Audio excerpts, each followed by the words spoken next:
यहाँ हम आपको सुना रहे हैं कृष्ण के जीवन की ऐसी 4 कहानियाँ जो बहुत ही दुर्लभ हैं। जाने कि कैसे दुर्योधन की पत्नी कृष्ण भक्त हो गई, कैसे कृष्ण ने सत्यभामा के घमंड को ठीक किया, कृष्ण का सिरदर्द कैसे अजीब ढंग से गायब हो गया और क्यों कृष्ण ने अपने एक भक्त को उसके हाल पर ही छोड़ दिया। दुर्योधन ने एक षड्यंत्र रचा जिससे कृष्ण को नशे की हालत में लाकर कोई वादा करा लिया जाए।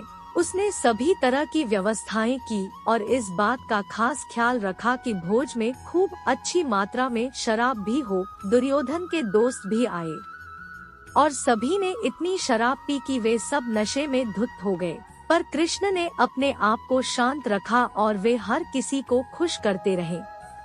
इस सारे हंगामे में भानुमति ने भी कुछ ज्यादा ही पी ली जितनी वो पी सकती थी, उससे भी ज्यादा। वो एक युवा लड़की थी और उसे इन चीजों की आदत नहीं थी, तो वो नशे में बहकने लगी। कुछ समय बाद सभी लोग बहकने लगे और चीजें काबू से बाहर जाने लगी।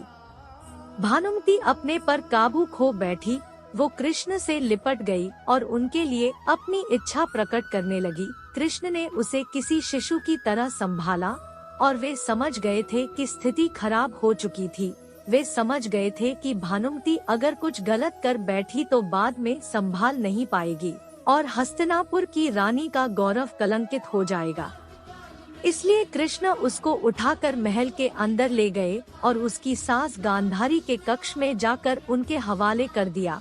अगले दिन सुबह जब भानुमति को पता चला तो वो कृष्ण के प्रति सम्मान और कृतज्ञता से भर गई कि उन्होंने उसे बचा लिया था। तब से वो कृष्ण की भक्त बन गई।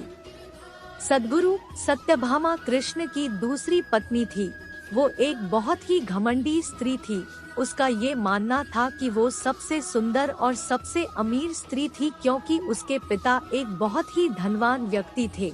तो सत्यभामा जितने और जो रत्न और आभूषण और संपत्ति चाहती थी वो सब उसके पास थे। स्वाभाविक रूप से घमंड उसकी एक बड़ी समस्या थी। एक बार कृष्ण के जन्म दिवस के अवसर पर सत्यभामा ने सोचा कि वो सबको दिखाएगी कि वो कृष्ण को कितना प्यार करती थी। तो उसने तय किया कि वो कृष्ण के वजन जितना सोना शहर के लोगों में बांटेगी। बार कृष्ण के जन्म दिवस के अवसर पर सत्यभामा ने सोचा कि वो सबको दिखाएगी कि वो कृष्ण को कितना प्यार करती थी। तो उसने तय किया कि वो कृष्ण के वजन जितना सोना शहर के लोगों में बांटेगी। इसे तुलाभार कहते हैं। ये मंदिरों में होता है। लोग एक बड़ी तराजू में अपने वजन के बराबर का मक्खन, घी या चावल या कुछ और रख कर वो चीज लोगों में बांटते हैं। चावल, नमक, दाल या सोना या वो कुछ भी आप दे सकते हैं जो देना चाहें। ये प्राचीन परंपरा हमारी संस्कृति का एक हिस्सा है। सत्यभामा ने तुलाभार की व्यवस्था की। लोग बहुत प्रभावित हुए पर कृष्ण पर इन बातों का कोई असर नहीं हुआ। वे जाकर तराजू के एक पल्ले पर बैठ गए। सत्यभामा जानती थी कि उनका वजन लगभग कितना है और उसने उतना सोना तैयार ही रखा था। पर जब उसने सब सोना दूसरे पल्ले पर रखा तो कांटा जरा भी नहीं हिला।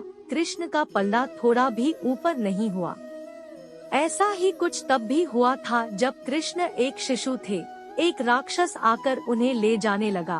तब कृष्ण ने अपना वजन इतना बढ़ा लिया कि राक्षस वहीं गिर पड़ा और कृष्ण ने उसके ऊपर बैठकर उसे कुचल कर मार डाला। क्रिया योग में एक ऐसा तरीका है जिससे कोई योगी अपना वजन बढ़ा या घटा सकता है।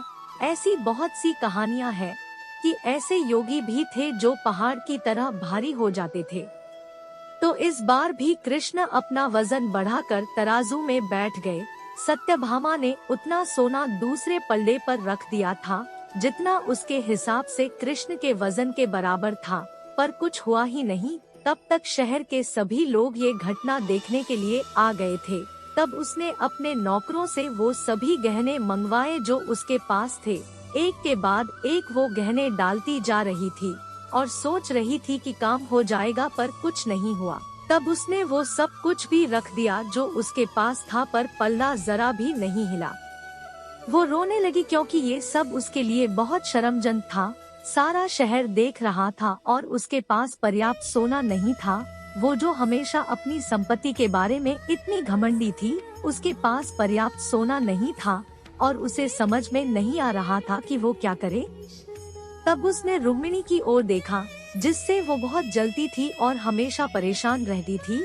उसने रुक्मिणी से पूछा, अब मैं क्या करूं, क्योंकि ये बात सिर्फ मेरे लिए ही नहीं पर तुम्हारे और हम सब के लिए भी बहुत शर्मजनक है। मैं क्या करूं? तब रुक्मिणी बाहर गई और तुलसी के पौधे के 3 पत्ते उठा लाई। जैसे ही तुलसी के वे पत्ते उसने तराजू के दूसरे पल्ले पर रखे, कृष्ण का पल्ला तुरंत ही ऊपर आ गया। Like and subscribe. धन्यवाद।